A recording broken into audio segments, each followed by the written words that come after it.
অচিৰকালত পাৱে তোমাৰ চৰণ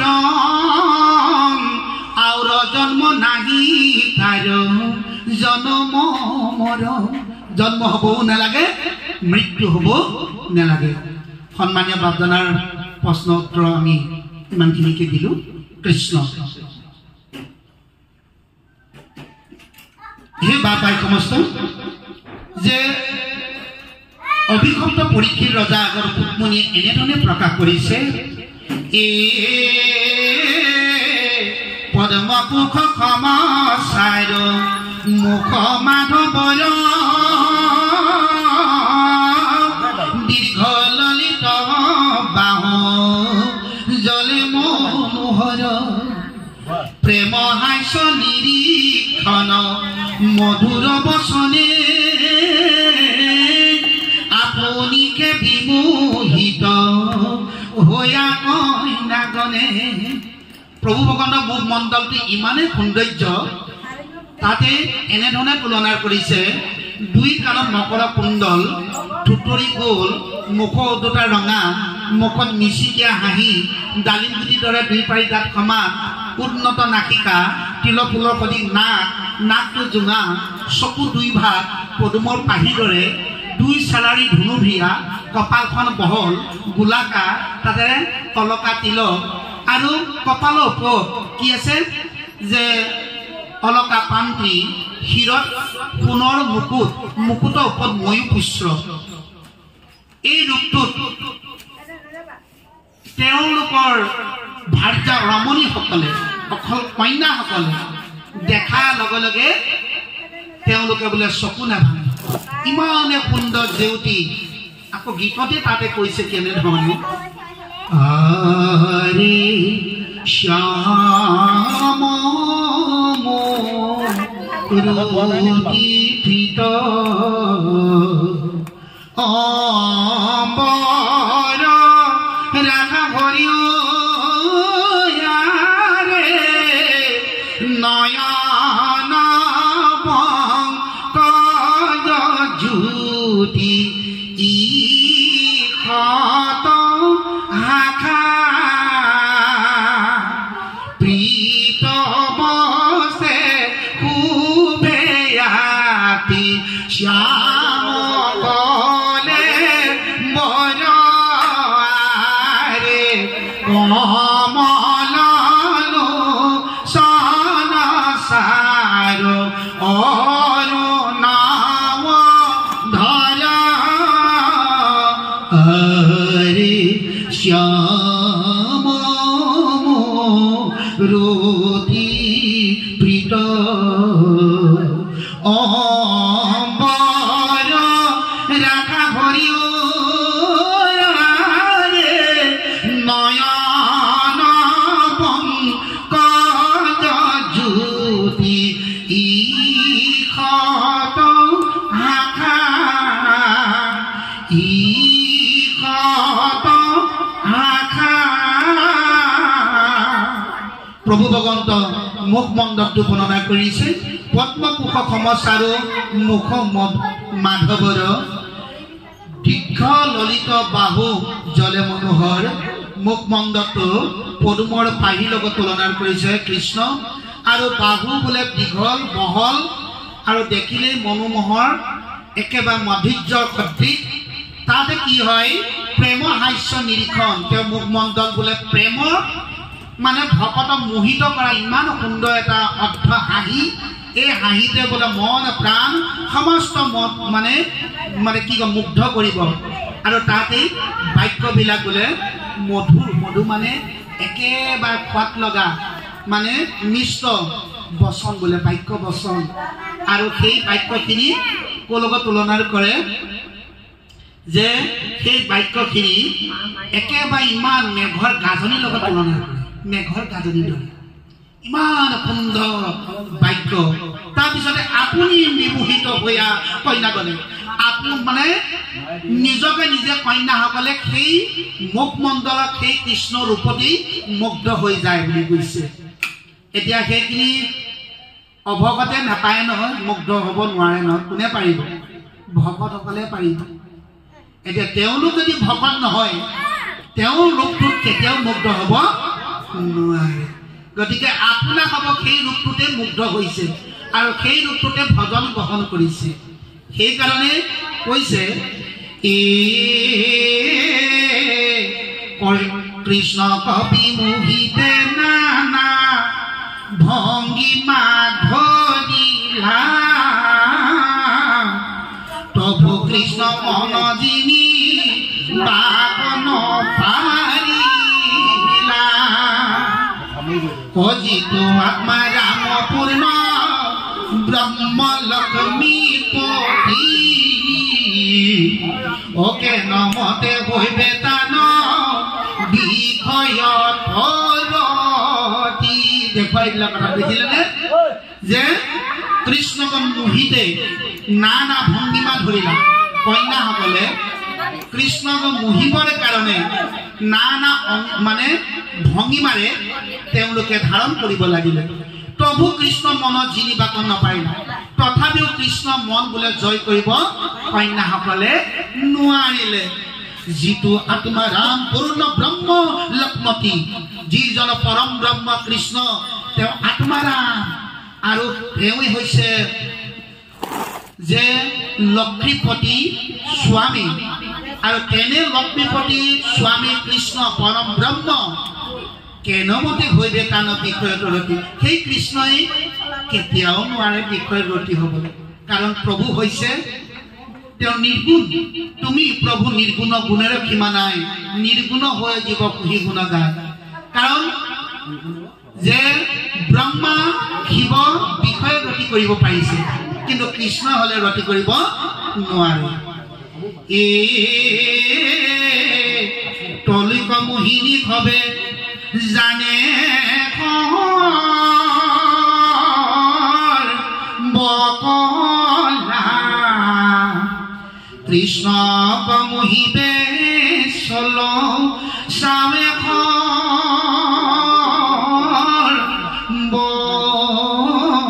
বেলা ও বহাইছ কহিত কটাই কদি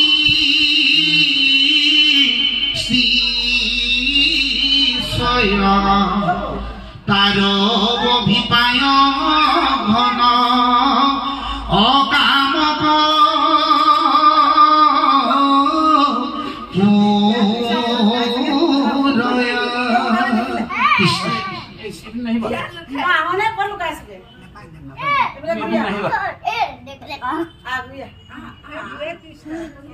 কৃষ্ণক বান্ধি যোৱাগে কৃষ্ণ এইখিনি সময় লীলা কৰিবই আৰু কৃষ্ণ বান্ধিব কৈছে তোমাক তুমি কৃষ্ণ পালি বান্ধিব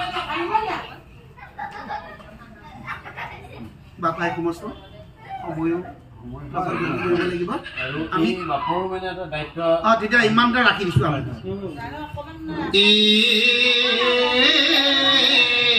ৰাম মহামনোহৰ কুশ চঞ্চল ভ্ৰমণ্ডলে থাপি আছে মহাকাম মন্ত্ৰ সকলে ও তাহাৰ প্ৰগল্ভ কন্দ পৰ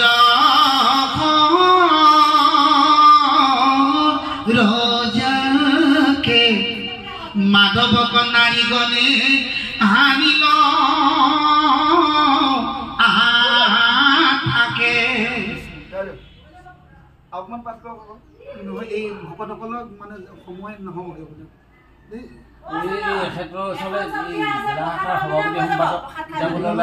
প্ৰসাদ খাই মানে পাঠ কৰি থাকোঁ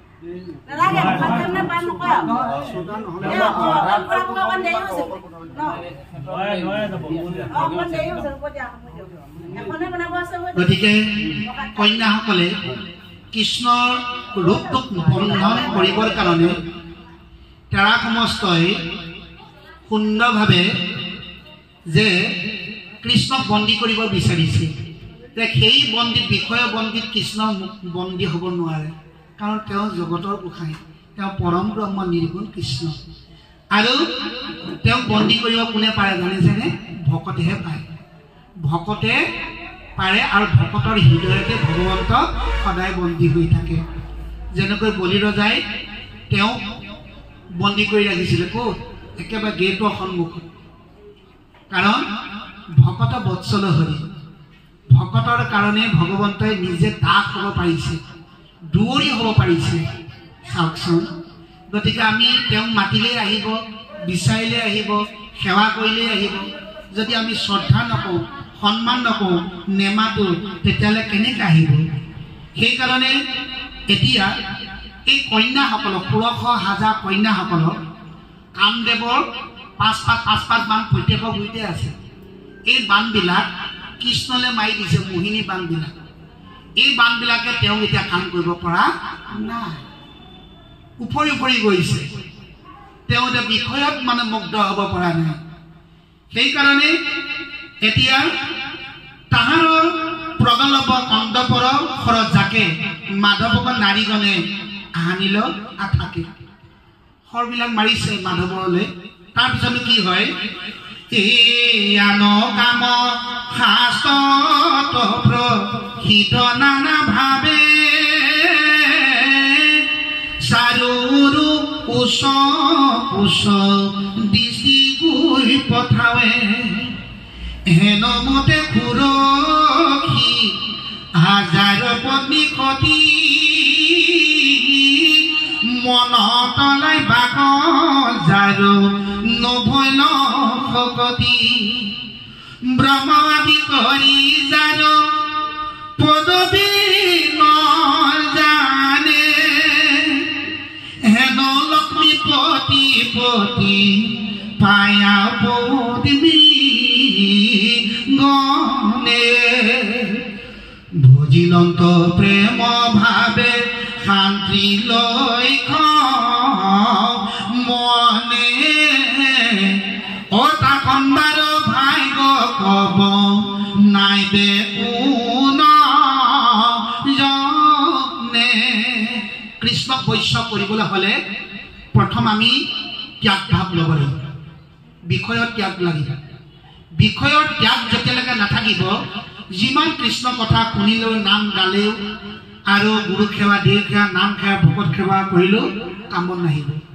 গতিকে ত্যাগৰ জৰিয়তে, গুৰু সেৱা, দেহ সেৱা, নাম সেৱা, ভকত সেৱাৰ জৰিয়তে কৃষ্ণক হৃদয়ৰ অষ্টদল পদ্মত বন্দী কৰিব পাৰিব। সেয়েহে বাপাই সমস্ত আমি ভাগৱত সামৰণি মুহূৰ্তৰ মাজলৈ আহিছোঁ। শেষতে আমি পাঠভাগ দোহাৰি দিম আৰু এৰাম অনুদিনে আনন্দ বা হয় নভ তাকম্বাৰ মুখ চাই হাসন্ত মাধৱ। নতুন নতুন ভক্তিৰ মাধ্যমত কন্যাসকলে কৃষ্ণক সেৱা যেতিয়া কৰিবলৈ ধৰিছে, তেতিয়া মাধৱে আহিছে তেওঁলোকৰ এই ভক্তিবিলাক। এতিয়া আমাৰ এই সেৱা, উপাসনা, ভকত হোৱা এইবিলাক ভাওনা, সংগীতা, ভূমিতাবিলাকত কৃষ্ণ খুব চাই থাকে নহয়, খুব হাঁহি থাকে। কোনজনক কোনটো মনোভাৱ লৈ সমাজলৈ আহে, হয়নে? কোনোবাই বোলে পটককৈ এমুঠি খাই বৈ গুচি আহি, কোনোবাই বোলে ভকতক এপাক দৰ্শন কৰি সেৱা ভাগ কৰি থৈ গুচি আহি, কোনোবাই বোলে নহয়, যদি ভকতে আমাক আগবঢ়াই আমি তাতেই আমি সন্তুষ্ট হওঁ, ভকত আমি কিংকৰ দাস। আৰু কোনোবাই বোলে মোক আজি গীতমানক নাম ভাগৰ কাৰণে দিয়া হ'লে, কোনোবাই বোলে মোক পাঠ ভাগৰ কাৰণে দিয়া হ'লে, নহয়নে বাৰু? ভকতৰ মনোভাৱবিলাক বহুত। বোলে কোনোবাই ভকতে মোক যিটো পাত্ৰতে ৰাখে সেইটো পাত্ৰতেই হ'ব, কিন্তু মোক এটাই উদ্দেশ্য, যাতে মোৰ জীৱনটো সদায় ভকতৰ সৎসংগ, যাতে জয় যা দুবৈ মোৰে প্ৰাণ জীৱন নাৰায়ণ ভকতৰ ধন্তজো উন্নচন। কাৰণ ভকতৰ মুখেদি যাতে কৃষ্ণ কথা শুনিবলৈ পাওঁ আৰু ভকতৰ অৰুণ চৰণত মই সদায় সেৱা কৰিবলৈ পাওঁ। ভকতৰ বহুতখিনি অভিনয় বিলাক সমাজত কৰেহি আহি, বুজিছেনে? বহুতৰ ভাৱবিলাক, মনৰ ভাৱবিলাক প্ৰত্যেকৰে বেলেগ বেলেগ। গতিকে এতিয়া ঠিক তেনেধৰণে এই কৃষ্ণ কন্যাসকলৰ ভাৱবিলাক প্ৰত্যেকৰে বেলেগ বেলেগ। কৃষ্ণক মোহিবৰ কাৰণে মন মুগ্ধ কৰিবৰ কাৰণে তেওঁলোকে নানা ধৰণৰ প্ৰেমৰ ভক্তিৰ জাল নিৰ্মাণ কৰিছে। এই জালত ভক্তি কৃষ্ণ ভক্তিৰ জালতহে সন্তুষ্ট হ'ব, কিন্তু কাম ভাৱৰ জালত কৃষ্ণ সন্তুষ্ট নহয়, যিহেতু তেওঁ নিৰ্গুণ পৰম ব্ৰহ্ম কৃষ্ণ। গতিকে তেওঁ বিষয়ত থাকিব নোৱাৰে। গতিকে এটা আমাক সিদ্ধান্ত কৰি দিছে যে কটাক্ষে চাহন্ত সংগে থাকি নিৰন্তৰ। কৃষ্ণ মুখলৈ বোলে কটাক্ষে চাই থাকে এনেকে কেহাকে, সেইটো এটা দৃষ্টি বহুত বৰ বেলেগ দৃষ্টি, সেইটো এটা চাউনি বৰ বেলেগ। চব মানে মিচিকিয়া হাওনটো মাৰি যদি এনেকে চাই থাকে, সেইটো চাউনত মানে একেবাৰে বহুতখিনি মানে কষ্ট তাত মাৰি দিব পাৰে, নহয় বাৰু? নানা ধৰণৰ কৌশল। অভিনৱ সংগ তৰংগ বহুত, এইখিনি হ'ল অভিনয়। এই অভিনয়বিলাক বহুত ভাগ ভাগকৈ দেখুৱাইছে বাৰু। যায় কি নহওঁ, এতিয়া আমিও ভাওনাখন আমাৰ ভাল হ'ব লাগিব বাপাইসকল। ভাওনাখন যদি ভকতিৰ ভাওনাখন যদি আমাৰ ভাল হয়, তেতিয়া ভগৱন্তে আমাৰ প্ৰতি মুহূৰ্ততে কাম কৃপা কৰিব, মনৰ ভাৱনাবিলাক পূৰ্ণ কৰিব। হে প্ৰভু মোক দুমহলীয়া ঘৰ এটা দিয়ক, হে প্ৰভু ল'ৰা ছোৱালী দিয়ক, ধন টকা পইচা দিয়ক। আমি কৃষ্ণক এইবিলাক একো বিচাৰিব নালাগে, মাত্ৰ নিষ্কামভাৱে ভগৱন্তক আমি সেৱা পূজা ভক্তি কৰিলেই ভগৱন্ত সন্তুষ্ট হয়। জানে নহয় ভকত বৎসল হৰি, ভকতক কি দিব লাগে, আৰু ভকতে নিজেই হৃদয়ত থাকি সমস্ত ভকতৰ মনৰ ভাৱনা মানে পূৰ্ণ কৰে। গতিকে বাপাই সমস্ত থাকিম কেইদিন, আমাৰ ভাওনাখন হয়তো আজিও হ'ব পাৰে, বহুত দিনৰ মূৰতো হ'ব পাৰে। গতিকে ৰিহাৰ্চল আমি এতিয়া কৰি আছোঁ, হয়নে বাৰু? এই ৰিহাৰ্চলবিলাকত যাতে আমাৰ শুদ্ধ চিত, শুদ্ধ বাক্য, কৃষ্ণ সংস্কৃতি, কৃষ্ণ ভক্তি, আৰু যিজন মানুহে এই পৃথিৱীৰ সকলো থাকি সৰু হ'ব পাৰিব। আৰু একেবাৰে মহাপুৰুষ মাধৱদেৱে নজানো আবাহন নজানো বিসৰ্জন বুলি ক'লে মহাপুৰুষ মাধৱদেৱে। আৰু সদৰ শেষত 1000 ঘোষা অন্তত কি বুলি ক'লে, জানিও ভজি পাই ভগৱন্ত পাৰ, এহু ৰকম মাধৱ মূৰ্খমতী গাঁও বুলি ক'লে, মূৰ্খ বুলি ক'লে মাধৱে।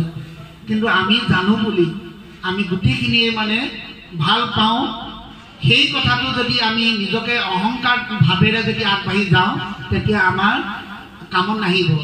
একেবাৰে সৰলতা ভাৱত সকলোত থাকি সৰু হৈ আমি যদি কৃষ্ণ চৰণৰ সেৱা ভক্তি কৰোঁ, তেতিয়া আমাৰ কাৰ্যবিলাক শুদ্ধ হ'ব।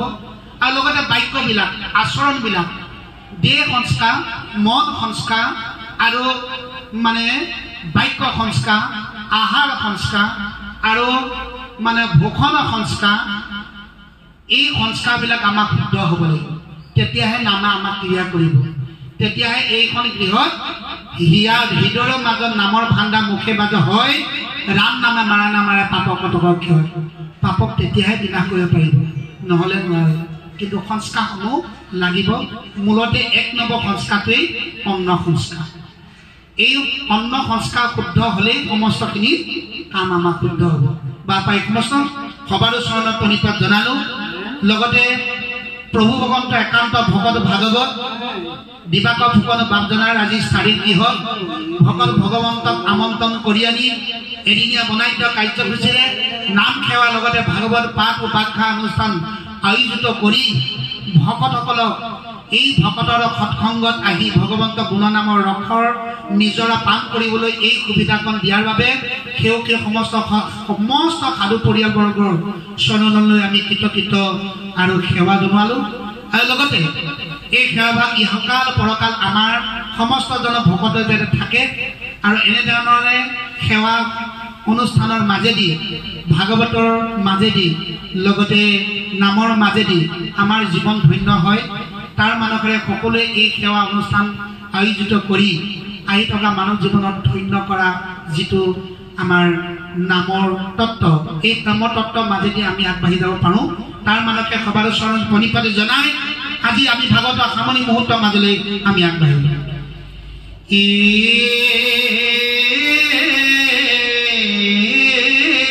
হৰি হৰি ৰত্নখনৰি বখান্ত সাধৰি ধুৱান্ত চৰণ দুই আতি মৃদুক কৃষ্ণক আগবঢ়াই আনি বোলে কি কৰিছে ৰত্ন এখন মানে সোণৰে সজা আসন নিৰ্মাণ কৰি তাতে বহুৱাই লৈ আৰু তেওঁ বোলে চৰণ পখালিছে এয়া হ'ল ভক্তি মাধ্যমৰ এক মানে মূল লক্ষ্য এই ৰাম সুগন্ধিত তৈলংগে মদন্ত সকলে কৰাৱন্ত স্নান আনি সুবাসিত জলে কেশয় বিচাই বান্ধন্ত কেশ বেশ দীপ বস্ত্ৰ অলংকাৰে কৰন্ত